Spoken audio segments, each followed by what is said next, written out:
I just had this idea, and it'll probably not come to anything. But I always find it really interesting to read about like people in the past, their predictions for the future. Especially if you go around to like 1900 and they say, what do you think will the end of the century be like? And it's flying cars and tubes all over the place. Delivering mail instead of mail people and robot butlers. You know, actually, the robot butlers, I guess, is kind of coming true, and the internet has been described as a series of tubes. So I thought that it might be interesting just to make my own predictions for 2101, 75 years from now. Perhaps one of my descendants will see this and can laugh at, not only my appearance, because I'm sure I look very strange to people 75 years in the future, and probably sound strange too. But they just laugh at my ignorance. How could somebody I descended from believe any of that silly stuff? So I've made a little list. And my name is Mike McLarty. It's 2026, and I live in Sims, Alabama, in case you're curious about that. But yeah, I made a little list, some predictions. So without further ado, and if you agree or disagree with any of this, anybody who sees this, I'd love to hear your thoughts. And please excuse my glasses. I'm cheap. So let's see. Predictions for 2101. Okay, I think Africa will become the world's breadbasket. We're going to be having continued improvements in health technology. I imagine that probably by the time 2101 comes around, the average lifespan will be around 100, would be my guess. And the upper capabilities could probably be artificially extended to maybe 135, 140 years. I'm not talking about, anything but, a human physical body, maybe with cybernetic implants or something. So yeah, with the world population going up, we're going to need more food. I think that Africa will become the world's breadbasket. I think it'll be a beneficial arrangement because Africa has always been mired in so much poverty, and I don't want to get into the reasons for that. But I think that they could probably do pretty well becoming a continent of farmers. Maybe terraform the Sahara Desert or something. So let's see what the next thing is. The Matrix. Yeah, real and regulated. If you're watching this in the future, The Matrix was a really popular film that kind of predicted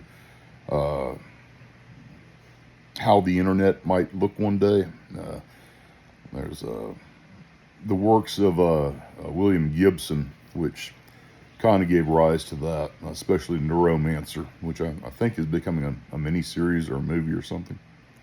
Good luck with that. So anyhow, yeah, by 2101, I imagine that we will very much have a Matrix-like experience. If there is, probably, I'm predicting the last physical attribute to be successfully mimicked in a Matrix is a sense of smell. I just think that'd be very difficult. And I believe that because it'll be so close to reality, I believe that populations around the world will start to decline. So this will, in turn, cause regulation to occur, and attempted monitoring, censoring, preventing people from spending more than an hour or so on it a day, and all that shit will fail. You're talking about something that's going to be more addictive than heroin. So, yeah, world populations, at least in developed areas that have this technology, will start to go into decline. And then slowly from there on out, it'll spread to the rest of the world like stuff usually does. Let's see. China. Okay, yeah, China. Um, I think China will probably be the dominant world power by then, but I don't think they do it militarily. I think technologically is where they're going to shine. They're going to give up their military ambitions and continue more down this path that we've seen with them trying to make economic inroads into other countries.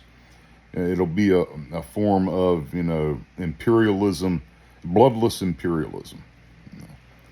So, and I think where they'll be putting those resources is into technology and information. And I think with those two things, that, yeah, they become the dominant world power, eclipsing the United States. The United States, if it still exists, might still be the world's military power, but by then there'll be so much mutually assured destruction that it's almost a paper tiger, and people will be more deferent to China because they can make stuff costs a lot more expensive for them in the form of tariffs and stuff, electronics and technology. So yeah, that's my thoughts on China. Let's see. Mars and the moon. Yeah, so we've probably colonized those two. I doubt that there's much population, at least, 75 years from now. Now, hundreds of years past that, who knows? But I'm getting ahead of myself. We do have colonies there, and I look at it a lot like Antarctica. There will be different nations and unions will have their own moon and Mars bases, and we will be conducting our own research and resource gathering, but we'll be doing it in harmony with the others. Now, of course, that wouldn't last forever, as once the population got big. But I'm thinking maybe on both colonies, 2,000 people, maybe.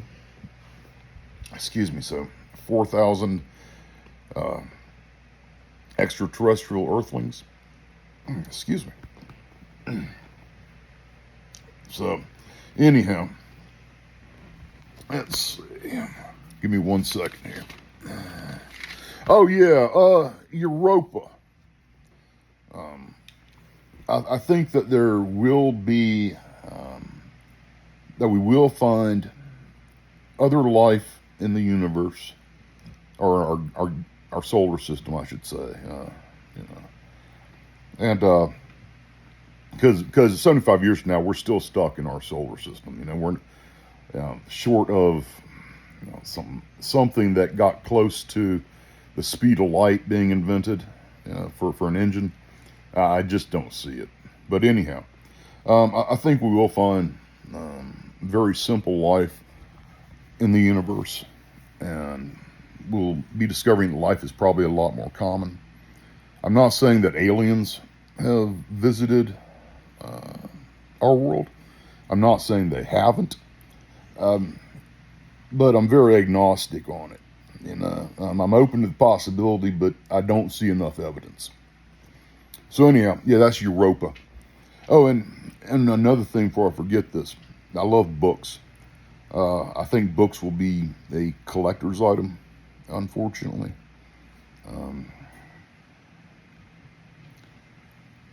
They'll be showpieces for the rich and antiquarians, such as myself. That makes me sad, man. But also there'll be works of art. I mean, they're going to be leather bound and have illustrations and gold lettering. So, and if you want to read a book, you just go online or use the connection to the internet that you have in your head by now. So, and you can go and read your heart's content.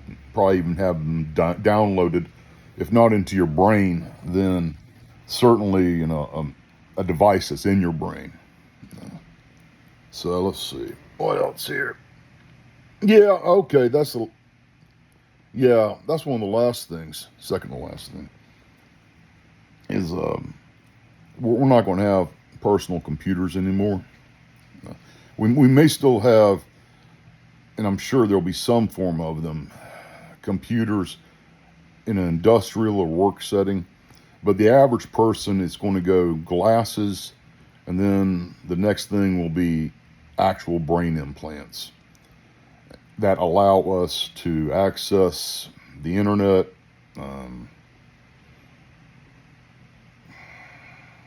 pull up information, see it on a display.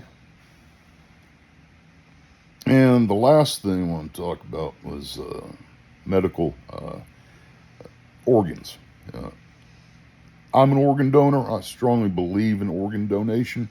And if anybody does see this and you've been on the fence about it, man, I encourage you to do that, to become an organ donor. Even if, my body is torn to pieces. I'll probably, anyhow, my body isn't good. But still, they could probably use my skin or my right eye. Not much more than that, though. So yeah, but by the time the audience this is intended for sees this, it'll be a day procedure at most. Organs will be grown in vats specific to that individual. That's where the main advantage will be over the technology we have emerging today.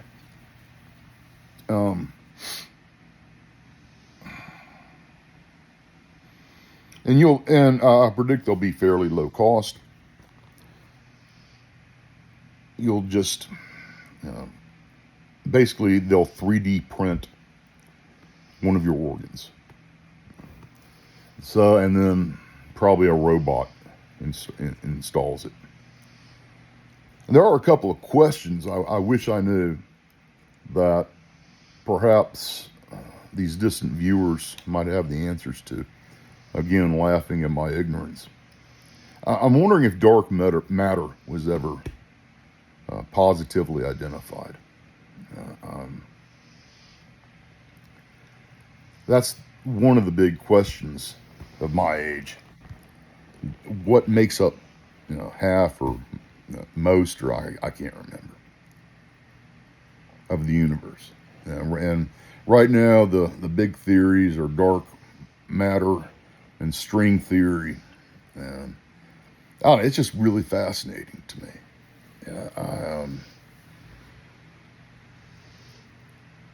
I wonder how far telescopes will be able to see.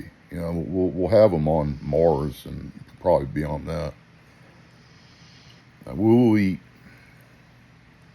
we ever be able to see, like oceans on faraway planets? And is there more intelligent life in the universe?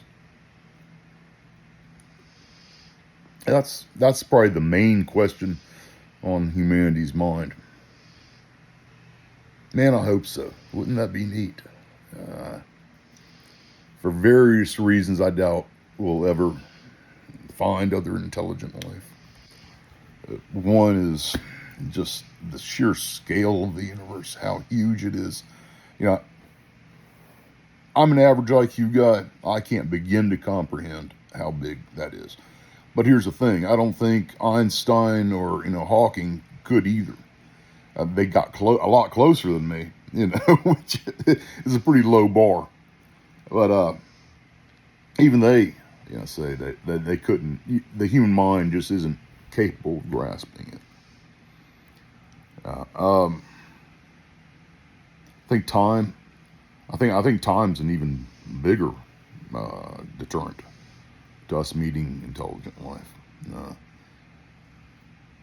Unless they have reached the stage of immortality, eventually this hypothetical alien race is going to go extinct. Just like humanity will one day as well. So both our civilizations having sufficient spacefaring technology and close enough to each other to where our engines can reach each other. Yeah, it's just no, man.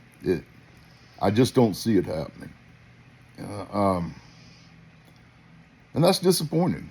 And there are far more many what is it? Far more many. Anyhow, I could be wrong.